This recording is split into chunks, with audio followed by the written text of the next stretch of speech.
Evangelio de Marcos, capítulo 12, verso 13 al 17. Vamos a darle lectura, mis hermanos. Una de las porciones más extraordinarias del Evangelio de Marcos y una de las declaraciones más extraordinarias encontramos en ese fragmento.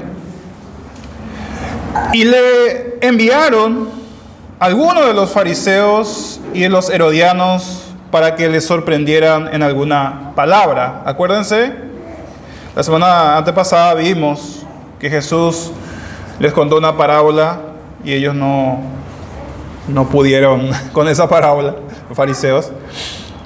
Entonces dice ahí que les enviaron otro grupo. Versículo 14 dice: viniendo ellos le dijeron: Maestro, sabemos que eres hombre veraz y que no te cuidas de nadie, porque no miras la apariencia de los hombres, sino que con verdad enseñas el camino de Dios. ¿Es lícito dar impuesto o tributo al César o no? ¿Daremos o no daremos? Mas él, percibiendo la hipocresía de ellos, les dijo: ¿por qué me tentáis? No tentarás al Señor tu Dios, ¿no? Ahí uno de los mandamientos que han violado en ese momento. ¿Por qué me tentáis? Traedme la moneda para que la vea. Ellos le trajeron y le dijeron: ¿de quién es esta imagen y la inscripción? Ellos le dijeron: de César. Respondiendo Jesús les dijo: dad al César lo que es de César y a Dios lo que es de Dios. Y se maravillaron de él. Estaba mirando la última frase ahí, donde dice que se maravillaron de él. Tienen la idea de que la gente quedó así con la boca abierta con la respuesta. No esperaban ese tipo de respuesta. Mucho menos los enemigos de Jesús, porque ellos querían que caiga en la trampa. Mis hermanos, el año que viene, 2026, va a ser un año sumamente político en nuestro país. Va a comenzar el tema de las municipalidades y todo eso, ¿no? Después, 27, 28, ya se piensa en las presidenciales, donde muchas autoridades se van a renovar, ¿no? Y cada creyente, mis hermanos, estamos obligados a participar en la vida política de nuestra nación. Eso como introducción. Y nuestro voto, por supuesto, tiene que ir a los que más representan nuestros valores familiares, nuestros valores morales. Pues más que nunca la familia, como la conocemos, hombre y mujer, nuestra identidad nacional y los valores morales están bajo ataque. Están bajo ataque, mis hermanos, todos los días nuestras familias, nuestros valores. Y si bien nosotros no vamos a salvar al mundo de la destrucción al que está destinada, porque el mundo está destinado a la destrucción, no vamos a poder hacer nada para salvar al mundo. Somos llamados a ser sal y luz. Sal y luz en nuestra sociedad, porque no olvides tú, cristiano, que nosotros tenemos doble ciudadanía. Somos ciudadanos del cielo, pero también somos ciudadanos de este país. Así que no debemos olvidar que con las dos ciudadanías tenemos responsabilidades que cumplir. Este incidente que leímos recién, mis hermanos, en el pasaje, ocurrió 2 días después de la entrada triunfal de Jesús en Jerusalén, o sea, el martes santo. Quiero que se ubiquen en esa semana del martes santo. Recordemos que son los últimos días de Jesús en su ministerio terrenal antes de que lo crucifiquen. Y los líderes religiosos deciden ponerle una trampa más, una de las tantas que ya le pusieron por el camino. Y qué trampa, ¿no? Qué trampa. Porque si no fuera Jesús, si fuera un hombre ordinario, hubiera caído de fino a esa trampa. Nadie se libraría de esa trampa si no fuera Jesús. Era una trampa que le dicen una trampa pregunta, una pregunta trampa, donde se te pregunta algo para que caigas en una trampa. Vamos ahí en el versículo 13, vamos a volver a leer el primer versículo. Dice, y le enviaron algunos de los fariseos, quienes estaban discutiendo con él anteriormente. Era otro grupo religioso. Ese grupo religioso le dice a los fariseos, ahora les toca a ustedes, vayan, vean si pueden sacarle algo a Jesús, echarle en una trampa. Y esta vez se fueron con un grupo político, los herodianos. Un grupo religioso, un grupo político se unieron para ir a tratar de echarle a Jesús en una trampa. Y le enviaron a algunos de los fariseos y de los herodianos para que les sorprendiesen en alguna palabra. Y en el relato de Lucas 20:20 dice que la intención de ellos era que Jesús diga algo en contra del gobierno de Roma, para que el gobernador lo pueda arrestar. Hay un refrán que dice que pájaros de un mismo plumaje vuelan juntos, ¿verdad? Pero en el caso de los fariseos y de los herodianos, tenían un plumaje totalmente diferente, pero ese día decidieron volar juntos. Vamos a aclarar el refrán. Decidieron volar porque mientras los fariseos eran totalmente diferentes a los herodianos, mientras los fariseos representaban a los nacionalistas, a los que amaban a Israel, solamente a Israel, ningún extranjero que esté dominando sobre Israel, nacionalistas. Los herodianos eran judíos que apoyaban a los invasores romanos. Vean la diferencia de ideología que tenían. Unos nacionalistas, otros apoyando a los invasores romanos. Y Herodes era un títere que justamente fue puesto por Roma para gobernar sobre Israel. Así que unos eran conservadores y los otros liberales vente patria. Los dos de nacionalidad judía. Así que unos eran tan diferentes como el día y la noche, pero encontraron un punto en común entre ellos. Y el punto en común entre ellos era que odiaban a Jesús. Odiaban lo que Jesús predicaba, pues Él representaba una amenaza para los intereses, tanto de los herodianos, tanto como de los fariseos. Así que ese día deciden unir fuerzas para colocar a Jesús en aprietos ante el gobierno romano y ante el mismo pueblo de Israel. Jesús tenía que responder la pregunta de tal forma que no quede mal parado ante ninguno de los dos grupos. Pero antes de lanzar la estocada o la pregunta trampa, estos grupos deciden aceitar la daga. ¿Cómo lo hacen? Con palabras de afirmación. Versículo 14. Viniendo ellos, le dijeron: Maestro, sabemos que eres hombre veraz y que no te cuidas de nadie, porque no miras la apariencia de los hombres, sino que con verdad enseñas el camino de Dios. Y ahí viene la estocada. ¿Es lícito dar tributo al César o no? ¿Daremos o no daremos? Cualquier mortal se derretiría con estos halagos, ¿verdad? Maestro, sabemos que tú eres. ¿Se dan cuenta de la intención de estos hombres? Ellos apelan a los elogios. Apelan a los elogios. Apelan a ese lado del ser humano que le gusta los reconocimientos y las adulaciones. Famoso cuando alguien quiere algo, ¿no? Te trata de lo mejor, usa las mejores palabras calificativos, y es lo que están haciendo esta persona de Jesús. Pero hay un pequeño problema. Jesús no es un hombre cualquiera. Jesús era Dios encarnado. Jesús era sin pecado y ese truco no iba a funcionar con él.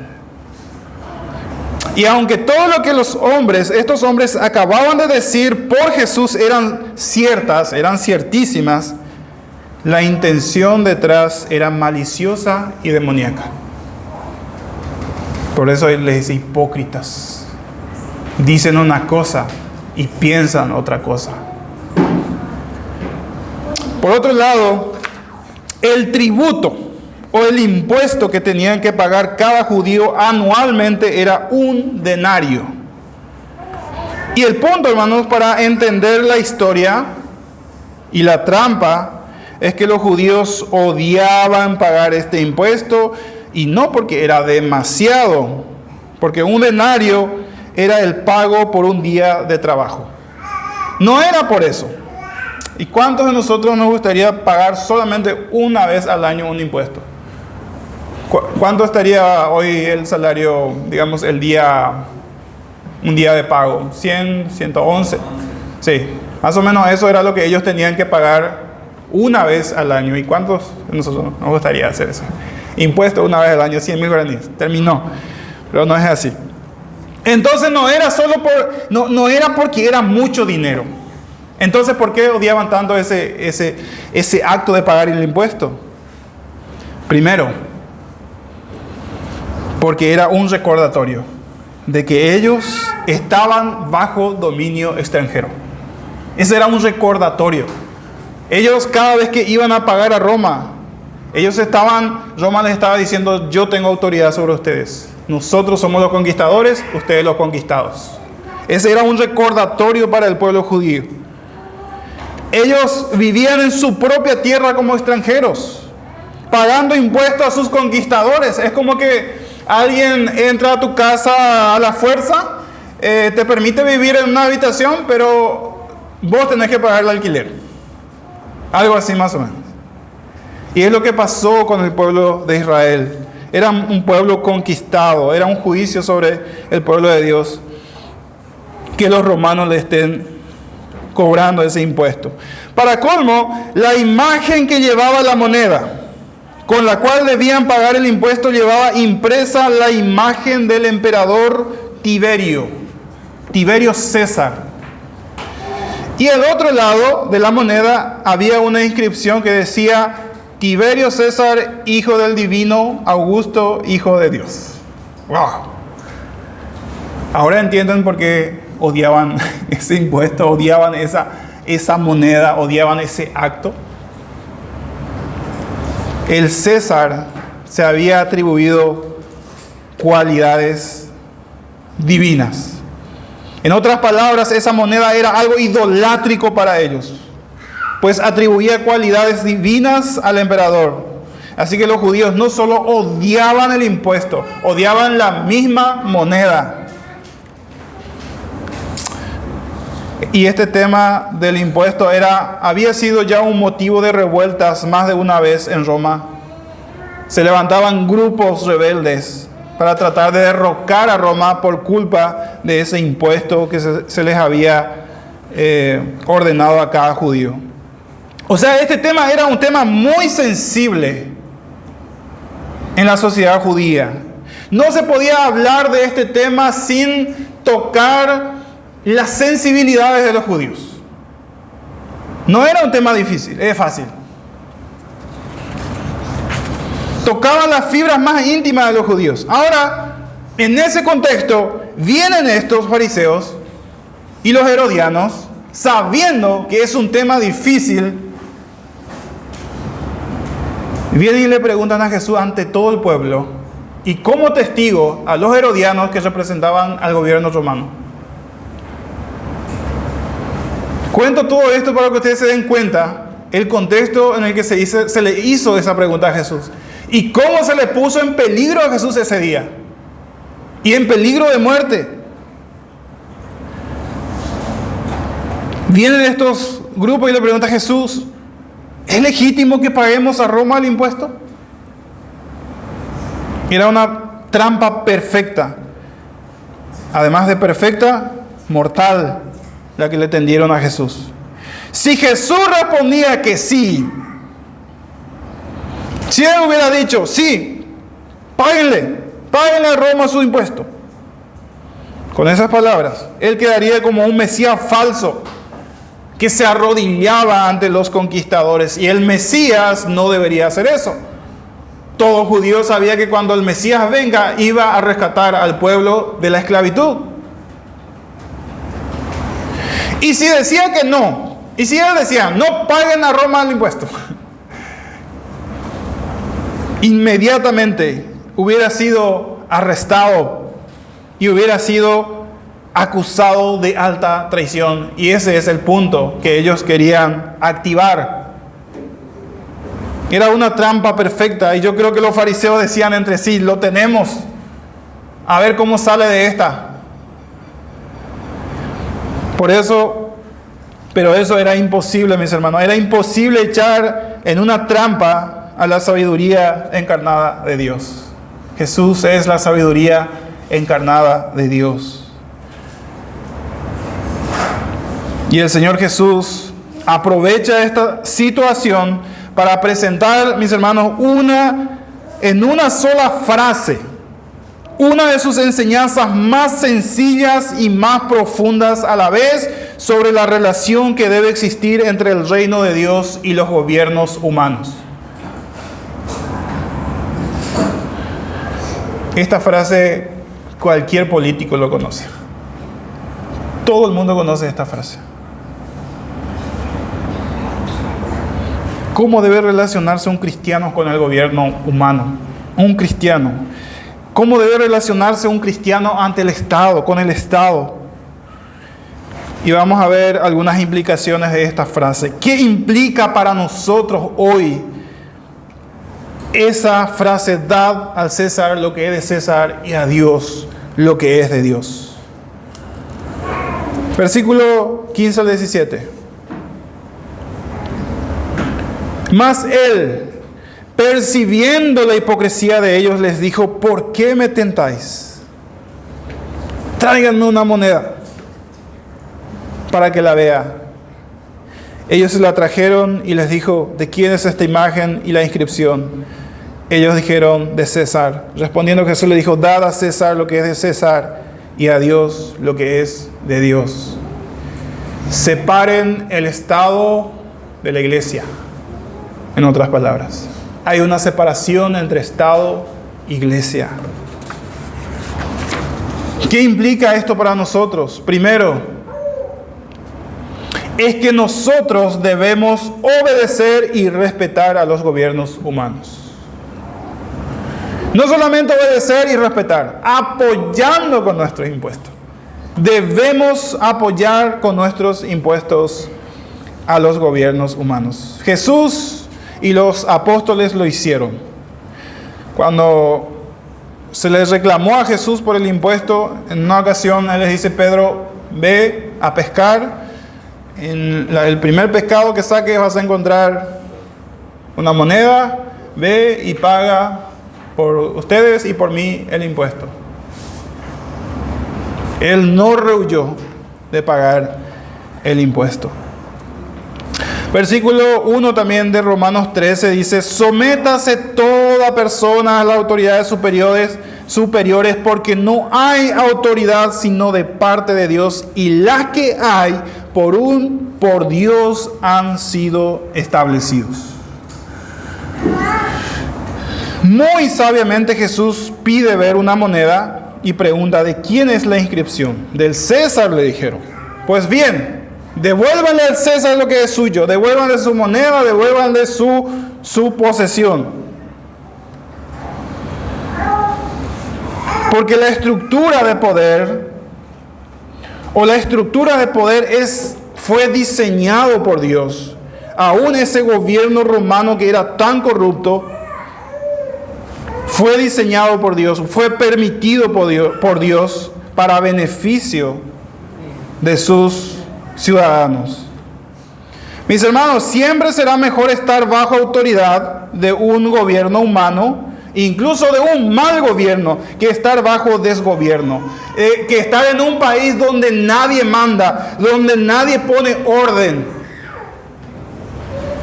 Es mucho mejor vivir ante el gobierno de un dictador que vivir en un país donde nadie manda.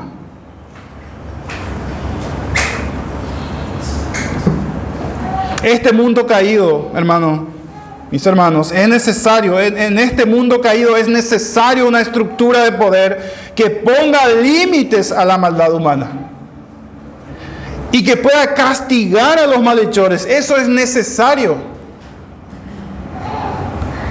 Por eso es que cuando nosotros vamos a ejercer nuestro derecho al voto, tenemos que hacerlo con conciencia y con responsabilidad. Cuando Pablo escribe este mandamiento de Romanos 13, en el trono de Roma estaba uno de los hombres más crueles e inestables del gobierno, que se llamaba Nerón. Si Pablo hubiera querido que los cristianos no se sometan a este tirano, no hubiera escrito lo que él escribió. Sométase toda persona a las autoridades superiores.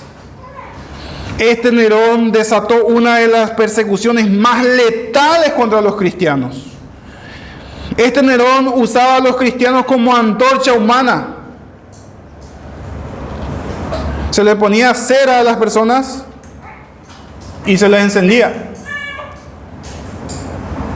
Así que Pablo no está diciendo que obedezcan a estas autoridades porque sean los mejores, sino porque Dios los había establecido en ese momento, en ese periodo de la historia.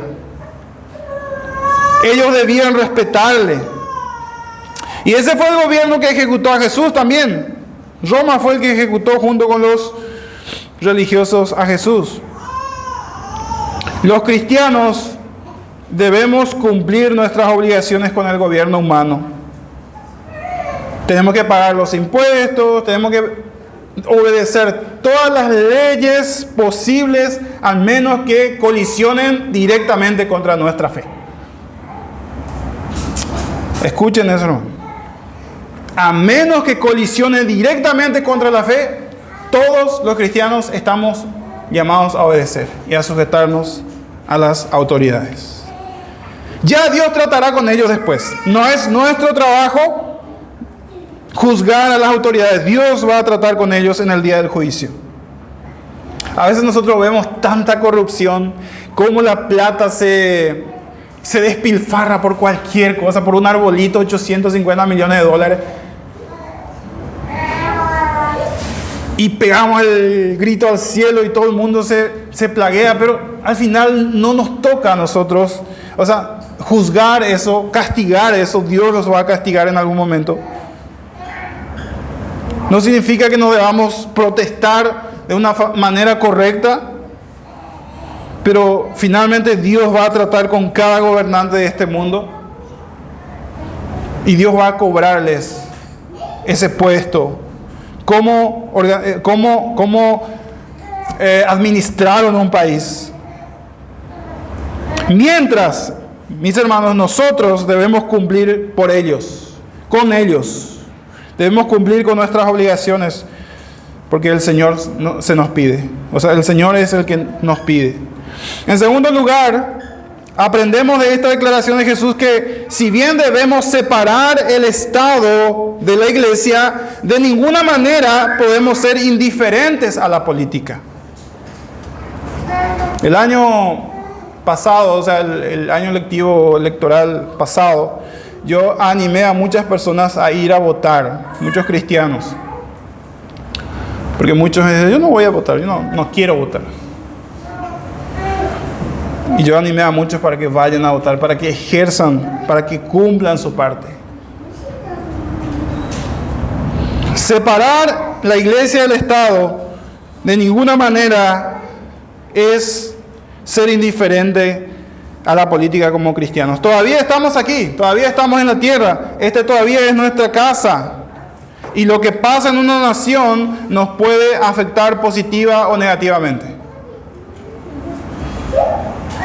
Imagínense cómo están Los lobbies globalistas, los lobistas globalistas tratando de meter el aborto, tratando de meter la ideología de género. ¿Y quiénes los va a frenar por lo menos un momento o un tiempo si no somos los cristianos con nuestro voto? Es nuestra responsabilidad velar sobre con esas cosas, cumpliendo con nuestra parte cívica. Pero no era lo único lo que ellos tenían que hacer. Además de darle al César lo que es de César, también tenían que darle a Dios lo que es de Dios. ¿Y qué es lo que era de Dios? ¿Qué era eso? Todo aquello que lleva su imagen. Todo aquello que lleva su imagen, o sea, todos nosotros. Jesús les está diciendo, así como tienen que devolver al César lo suyo porque lleva su imagen, así todos ustedes me pertenecen porque llevan mi imagen.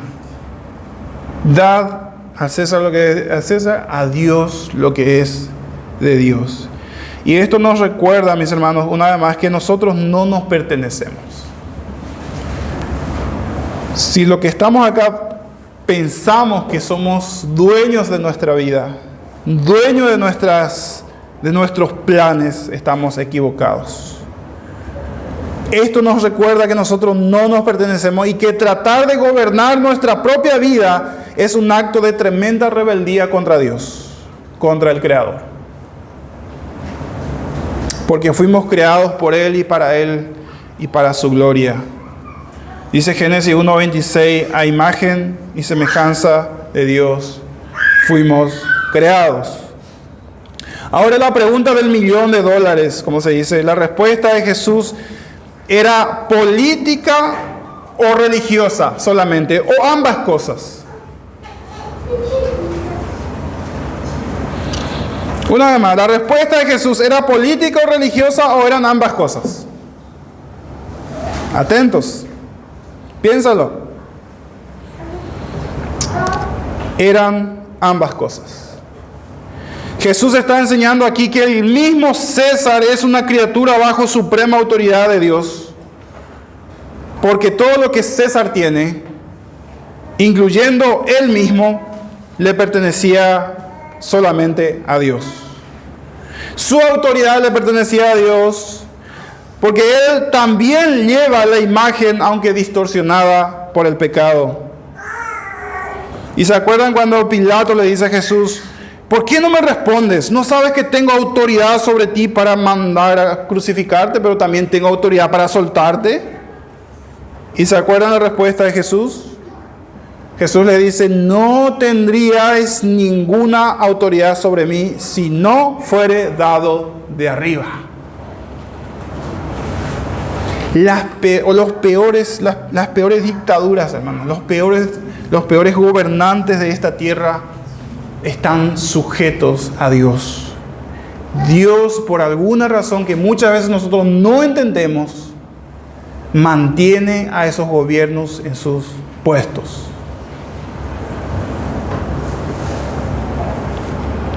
No tendrían ninguna autoridad. El presidente que tenemos hoy, Dios permitió que lo tengamos. Y lo que vamos a tener, si Dios permite más adelante, Dios va a permitir. Así que cuando somos obedientes a las autoridades, estamos siendo obedientes a Dios, quien les puso en ese puesto. Mis hermanos, aquí Jesús es nuestra máxima autoridad espiritual. Y nuestra máxima autoridad política también. Como dice el libro de Daniel, Él quita y pone reyes. Y Jesús es la máxima autoridad para determinar lo que está bien y lo que está mal. Si Él dice que el aborto es un asesinato, lo es. Si dice que el matrimonio entre un hombre y una mujer es lo único que hay, eso es lo que es. Cualquier definición diferente a esta es una aberración. Jesús es lo que determina el bien y el mal. Repito, debe haber una separación de iglesia y Estado, porque mientras el Estado tienen la espada de Dios para castigar al malhechor. La iglesia no lo tiene. Nosotros no tenemos ese poder de ejecutar, pero el Estado sí. En muchos países hay pena de muerte. Ellos tienen la espada de Dios. Dios les dio esa autoridad, ese poder. Pero la iglesia no. Por eso es que tiene que haber una separación. Las dos instituciones sirven a Dios, pero con propósitos diferentes. La iglesia fue, por ejemplo, comisionada para predicar el evangelio a las naciones. Y es ahí donde vamos a chocar con los gobiernos y políticos que promueven leyes contrarias a la fe. Y es la única parte donde debemos decir: es mejor obedecer a Dios que a los hombres. Y ese choque sí o sí vamos a tener en algún momento. De manera que podemos decir que todo cristiano es un político, aunque no suene tan bien, porque tiene responsabilidades políticas en su nación. No todos fueron llamados para participar activamente en la política, pero todos somos llamados a ejercer nuestro derecho al voto. Y esta es la tercera implicación. De manera que podemos decir entonces que todo cristiano es un político en ese sentido, manteniendo en alto la máxima lealtad a Dios. Debemos dar al César lo suyo, pero también a Dios lo que es de Dios. Nuestros hijos, nuestra propia vida, todo lo que le pertenece. Y solo el cristiano está capacitado para dar de corazón al César lo que es suyo. Nosotros, cuando vamos a pagar el impuesto, tenemos que hacerlo con mucha alegría, con mucho gozo. Porque así estamos obedeciendo a nuestro Rey Jesús, a nuestro Dios, que está sobre todos los gobiernos. Y hasta acá, mis hermanos, hemos visto que debemos obedecer y colaborar con el gobierno terrenal con nuestros impuestos. En segundo lugar, debe haber una separación de iglesia-estado. Eso no significa que no debamos votar, por ejemplo. En tercer lugar, que debemos ser buenos ciudadanos siendo responsables de vivir nuestra doble ciudadanía. Nosotros no debemos ser el problema para el gobierno. Nosotros no tenemos que dar problemas al gobierno. Los cristianos tienen que ser los mejores ciudadanos, los más cumplidores.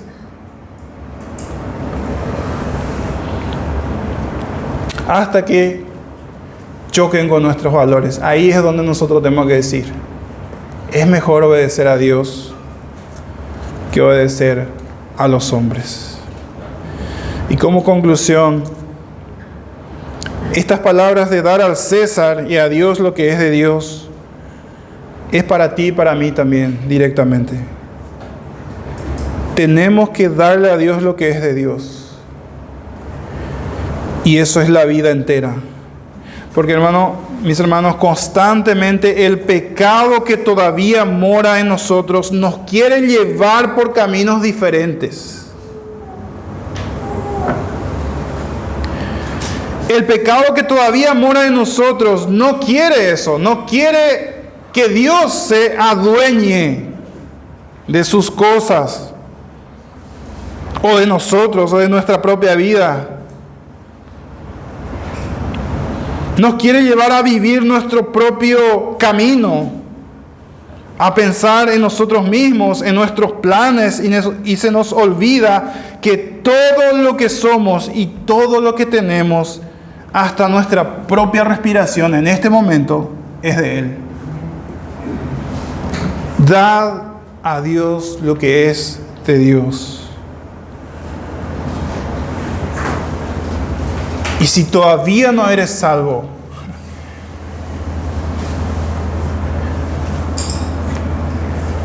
esta declaración de Jesús va directamente para ti. Porque si todavía no eres salvo, todavía estás actuando como si tu vida fuera tuya.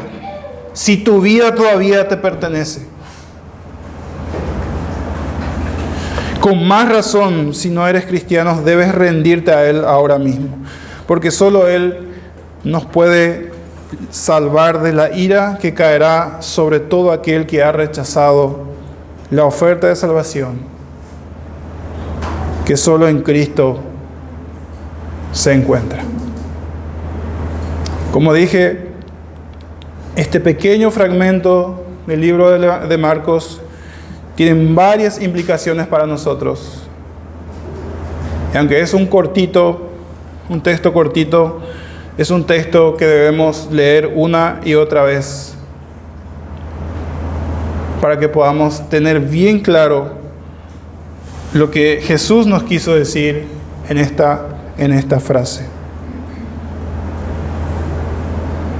Recuérdalo. Dad a Dios lo que es de Dios y al César lo que es de César. Vamos a ponernos en pie, mis hermanos, y vamos a orar.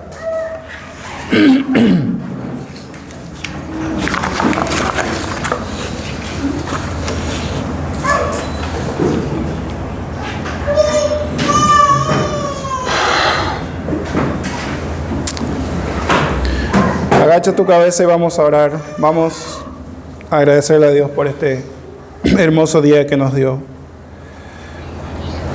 Padre de la gloria, te damos gracias, Señor, por esta porción de tu palabra que hemos expuesto hoy. Hay varias implicaciones para nosotros, Señor, en esta célebre frase tuya de dad al César lo que es César y a Dios lo que es de Dios. En esta mañana hemos visto solo algunos, Padre,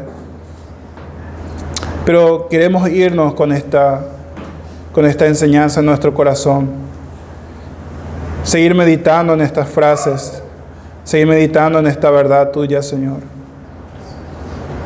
Cada ser humano te pertenece, porque lleva tu imagen, Señor. Aún aquellos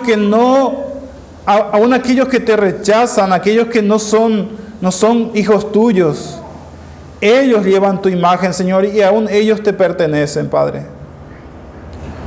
Pero más aún nosotros que ya hemos sido alcanzados, Padre, debemos estar conscientes de esta verdad. Somos tu propiedad. Y no permitas, Señor, que vivamos en contraposición de esa verdad, haciendo lo que nosotros queremos hacer, cumpliendo nuestros caprichos o caminando caminos diferentes a lo que tú quieres para nosotros.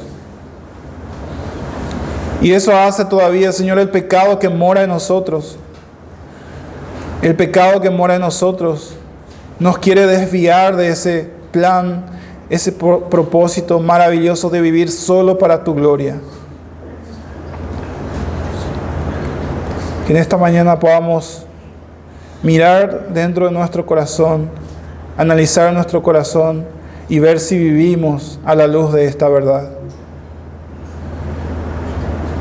Gracias te doy por esta pequeña iglesia que subsiste, que sobrevive y que vive por tu gracia. Queremos darte la gloria en esta mañana. Solo la gloria a ti en el nombre de Jesús. Amén.